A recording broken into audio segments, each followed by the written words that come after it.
Hello, Sir Norgy. Kumusta po? Redman Toys Raymond here. So, ito sir, unboxing and testing natin sir, yung unit na order nyo. The Umarex Glock 17 Gen 5 MOS by GHK. Okay, so ayan sir. So, ayan, meron siya nakasulat, meron siya sticker, Cerakote. So, ito yung finish nung aluminum na outer barrel tsaka slide. Okay? So, test na rin natin yung extra magazine na order nyo. Okay? So, buksan lang natin. Okay? So, ito yung unit. Okay? So, ito yung unit. Ito yung apat na plate, optic plates, no? Para sa red dot. Tools, pang adjust ng hub, tsaka pang remove nung sa ibabaw. And the BB loader. Okay, so yeah. So bibigyan pa kita ng isa pang BB loader, BLS, kasi nga itong BB loader na to parang pang M4 kasi to. So medyo mahirap siya gamitin. Okay, so ayun, wag niyo na lang gamitin to. Kasi naka-super glue kasi to eh. Actually, dapat adapter lang eh. Pero naka-super glue, kaya yan. Okay na yun. Bigyan ko na lang kayo na para mas mabilis gamitin. Alright, so ito, balik ko na muna yan. So, ito yung unit. Okay, alisin ko lang yung sticker. Yan, so yan yung unit. Alright, so it's a licensed unit. Licensed by Glock. So, the markings and the design is the same as the real gun. Okay? So, removing the magazine. Ayan. Okay. Ayan. Parehas yan. Okay, so yun. Tingnan mo. So, ito sir, bantayan nyo yan ha. Kapag nagre-release kayo ng gas kasi, pwedeng mo tumalsik yan. So, yun. Kaya kailangan nakabantay kayo dyan. So, kung gusto nyo, if ever lang, for some reason, na magre-release kayo ng gas, kailangan nakahawa kayo dito. Para hindi siya tatalsik. Okay? So, yun. So, ang gagawin natin ngayon is we're going to test this. No? FPS, blowback, and accuracy test. Right? So, unang-unang gagawin natin is lalagyan natin ng gas. Gas pala muna. Okay, gas. Konti lang yung pumasok eh. Teka, lagdagan ko pa. Teka, magre-release lang tayo ng gas. Kasi konti pumapasok eh. Yan, mas marami na pumasok. Okay? Kasi mabibitin tayo eh. Pagka ano eh.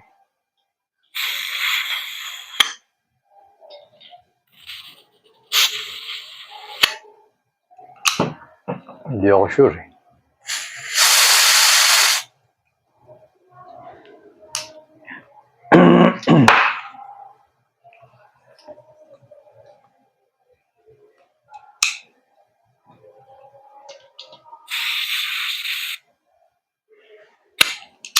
Yun. Okay. Ngayon, lalagyan na natin ng BB. So, sino yung adapter? Ayan. Gamitin natin adapter. Okay. So, pag naglalagay kayo ng BB, so, may tapat dito, tatapat mo lang dito. So, medyo angat mo lang konti. Tapos, kapag matigas, ibig sabihin, hindi siya tama. Kailangan kasi tuloy-tuloy, hindi ka nahihirapan para tama. Okay, so yun. Kapag mahirap, ibig sabihin mali. Ayan, no? Diba? Parang tuloy-tuloy lang siya pumapasok. Ayun. Ibig sabihin, sakto yung alignment. Ayun siya naka-align. Tapos kung gusto mo, pwede mo rin mano-mano. Ayan. Okay.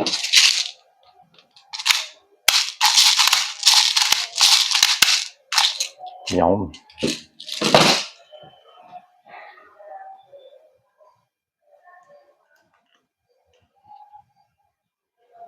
Okay? Yan. So, hindi ko alam kung ilan nilagay ko. Basta niligyan ko lang. Okay, so ito sir. Always remember to keep your trigger finger out. Make sure that the muzzle is always pointed at the safe direction. Okay? Trigger finger out unless kakalabitin mo na siya. Ano lang naman. Okay, tika lang. Baka naka-engage to. Naka-engage, alright. So, unlike kakalabitin mo na siya, taka mo lang siya ilalagay. Pero pag hindi, nasa labas lang yung parate. Okay? So, check ko nga. Ano naman, bala. Okay, so to. Pasok natin, testing natin. So, pag pinapasok mo yung magazine, ito kasi medyo maluwag. Ano, medyo makalog. So, make sure na diretso pag pinasok mo siya. Tapos, kung po pwede, medyo tinitwist mo siya papunta sa ganyan. So, wag yung ganun. Kasi may tendency kasi siya na gumanon. So, kailangan, pag pinapasok mo siya, it's more on nakaganon. Para diretso. Okay? Yan. Tapos gusto mo, nakapasok, tapos sabi medyo hinahawakan mo pa, ginaganon mo pa siya. Yan. Okay? So, kakasayin natin. Alright, so ito, turning on the chronograph. So, 0, 0. Okay, firing. 327.7, solid as usual. Blowback malakas. 328.3.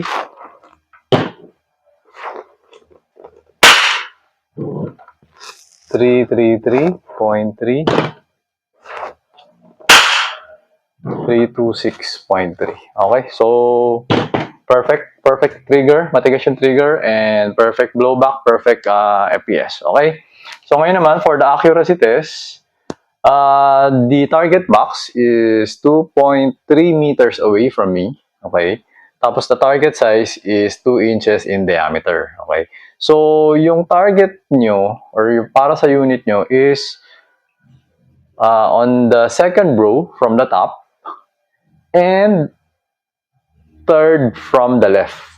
Yan. Second row, second from the top, third from the left. Yan. So, pipicture ko mamaya. Hanapin nyo na lang kung saan yung sinabi ko, yun yung accuracy na itong unit. Okay? So, ito na. Barilin natin.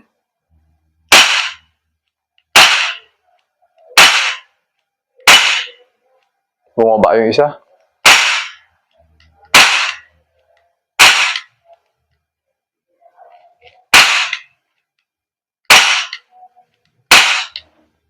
Dami naman bala na to. Sakto, wala nang bala. Change mo. Pero meron pa isa dito eh. Kasi hindi pa siya nag-open slide eh.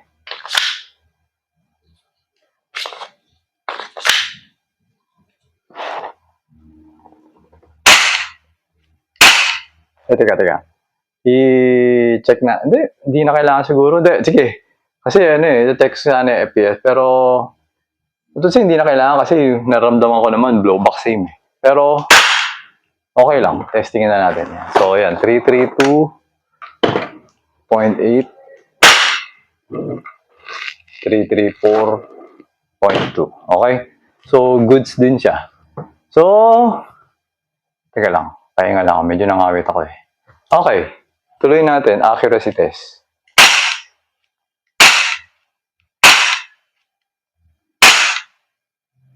Bumababa ako kasi matigas yung trigger. Okay. Pero pagka hindi ko na ganun, diretso siya. So, may mga hits ako medyo nasa low, kasi nagaganon ko siya. Kasi nga matigas. Yan o. Sobrang tigas. Nabababa ako siya.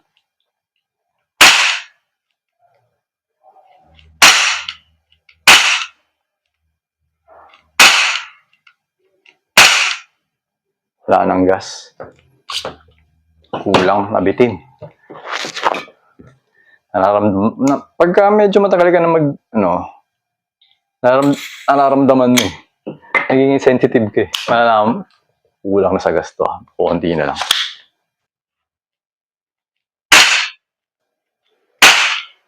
Okay? So, halos lahat naman. So, makikita mo yan, talagang halos lahat nandun siya sa gitna. Okay, so diretso naman yung unit. So, ito next, sir, nag-open na yung slide. Kasi wala nang bala yung magazine. Okay, so avoid pushing this down. Okay, so wag na lang gawin yan para hindi mapudpud yung slide. Okay, so just pull this back sa mababa yan sa relay. Kasi spring-loaded naman yan. Tapos, release mo lang tong slide. Okay, tapos hammer down.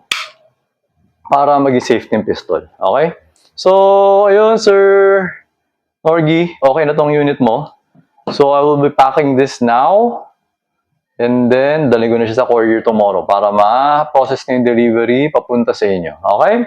So, ayun, sir. Thank you for your order. Until next transaction po, always remember to stay safe, stay great, be good, and be thankful always. God bless po, sir. Bye-bye.